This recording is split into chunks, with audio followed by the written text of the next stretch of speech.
প্রয়াত অনিল সরকারের 87তম জন্মদিবস পালিত। ত্রিপুরা তপশিলি জাতি সমন্বয় সমিতির উদ্যোগে আজ প্রয়াত অনিল সরকারের 87তম জন্মদিবস উদযাপন করা হয়। এদিন কর্মসূচিটি পালিত হয় আগরতলার সিটি সেন্টারের সামনে। উপস্থিত ছিলেন ত্রিপুরা তপশিলি জাতি সমন্বয় সমিতির রাজ্য সভাপতি প্রাক্তন মন্ত্রী রতন ভৌমিক সহ অন্যান্যরা। ওনার প্রতিকৃতিতে ফুল মাল্য প্রদান করে ওনার প্রতি শ্রদ্ধা নিবেদন করেন নেতৃত্বরা। উল্লেখ্য, অনিল সরকার বরাবর দলিত শ্রেণীদের কথা ভেবেছেন এবং তাদের উন্নয়নের জন্য লড়াই করে গেছেন। দলিতদের সংগঠিত করতে আওয়াজ তুলেছিলেন। এর জন্য একটি সংগঠনও গড়ে তোলা হয়েছিল, যদিও ওনার স্বপ্নকে আজও সম্পূর্ণভাবে বাস্তবায়িত করা সম্ভব হয়নি। মঞ্চে দাঁড়িয়ে এই দিন অনিল সরকারের অবদান নিয়ে আলোচনা করতে গিয়ে কথাগুলো বলেন প্রাক্তন মন্ত্রী রতন ভৌমিক। আজীবন মানুষকে সংগঠিত করেছেন। এমনকি আমাদের ভারতবর্ষের স্বাধীনতার পর এখন পর্যন্ত প্রতিদিন দলিতের উপর নির্যাতন, শ্রমজীবী মানুষের উপর আক্রমণ সংঘটিত হচ্ছে। এর বিরুদ্ধে বিশেষ করে দলিত মানুষের সংগঠিত করার জন্য তিনি আওয়াজ তুলেছেন। তার জীবদ্দশায় আমরা সারা ভারতবর্ষে দলিতদের মুক্তির সংগ্রামে একটা ভূমিকা নিতে পারে এর মতো সংগঠন দলিত শোষণ মুক্তি মঞ্চ আমরা তৈরি করেছিলাম। কিন্তু তার যে স্বপ্ন, এই স্বপ্ন এখন আমরা পূরণ করতে পারিনি। আমাদের রাজ্যে বিশেষ করে তার সংগঠনের নেতৃত্বের ভূমিকায় এবং সরকারে বামফ্রন্ট সরকারে তিনি যখন মন্ত্রী ছিলেন, তাকে কাজে লাগিয়ে তিনি যে অধিকার আদায়ের সংগ্রাম করেছেন, অধিকার আদায় করেছিলেন, আজকে আমরা লক্ষ্য করছি একদিকে ভারতবর্ষের স্বাধীনতার পর আমাদের ডক্টর বি.আর. আম্বেদকর নেতৃত্বের সংবিধান, তাতে যে অধিকার এই দেশের মানুষকে দিয়েছিল এবং আমাদের রাজ্যে বামপন্থী ফ্রন্ট সরকার যে অধিকারগুলি অর্জন করতে সাহায্য করেছিল, আজকে এগুলি সবগুলি একটার পর একটা কেড়ে নেওয়া হচ্ছে। আজকে স্বাধীনতার পরে যে সংবিধান গৃহীত হয়েছিল এবং ভারতবর্ষের গণতান্ত্রিক আন্দোলনের লড়াই সমাজ করে তার অন্যতম একটা বিষয় ছিল আমাদের দেশে যে ভেদাভেদ বর্ণবাদী, তাকে অবসান ঘটানো। সংবিধানেও এমন কিছু বিষয় আছে যেগুলি এই বর্ণবাদী ব্যবস্থার বিরুদ্ধে মানুষকে লড়াইতে উৎসাহিত করবে এবং বর্ণবাদী ব্যবস্থার খতম করবে।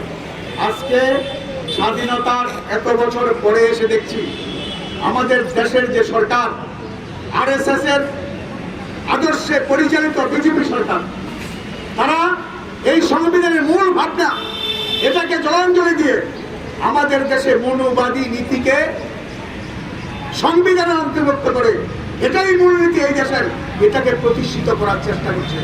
আমরা দৃঢ়তার সাথে বলতে পারি ভারতবর্ষের স্বাধীনতা আন্দোলনের পরে ভারতবর্ষের স্বাধীনতাকামী মানুষ যেমন ভারতবর্ষে আরএসএস এর যে কৌশল, এই কৌশলকে পর্যদস্ত করেছিল, ধর্মনিরপেক্ষ ভারত তৈরি করেছিল, একটা সংবিধান দিয়েছিল।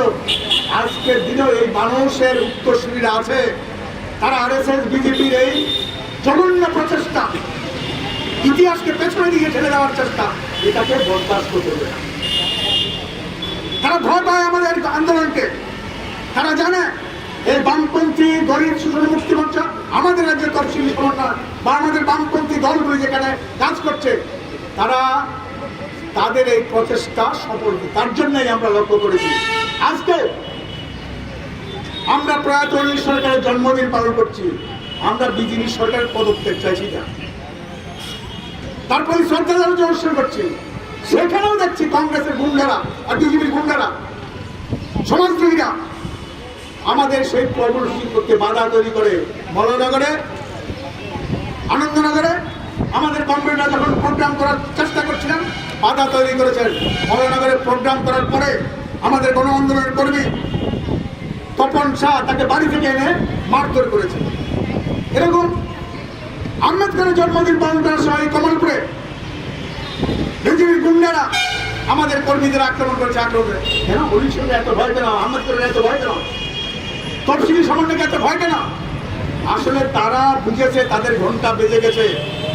সারা দেশে আরএসএস বিজেপিকে পরাস্ত করার জন্য মানুষ তৈরি হচ্ছে, শ্রমজীবী মানুষ।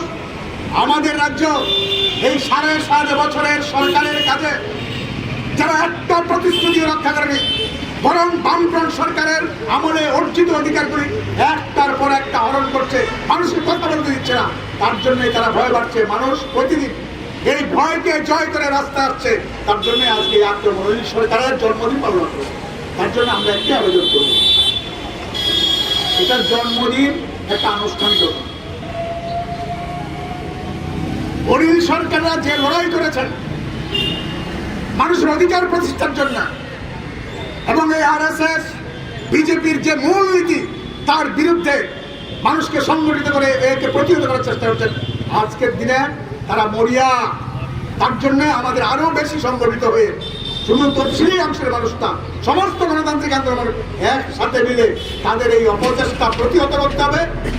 এবং আগামী দিনে সমাজ পরিবর্তনের যে লড়াই, মৌলবাদী নীতিকে খতম করার যে লড়াই, জাত ব্যবস্থার যে চেষ্টা, জাত ভাগ করার যে চেষ্টা জাতিগত হবে, এটার বিরুদ্ধে মানুষকে সংগঠিত করে আমরা এটা অর্জন করতে পারবো, এই প্রত্যাশা নিয়ে আমরা আজকে যাব।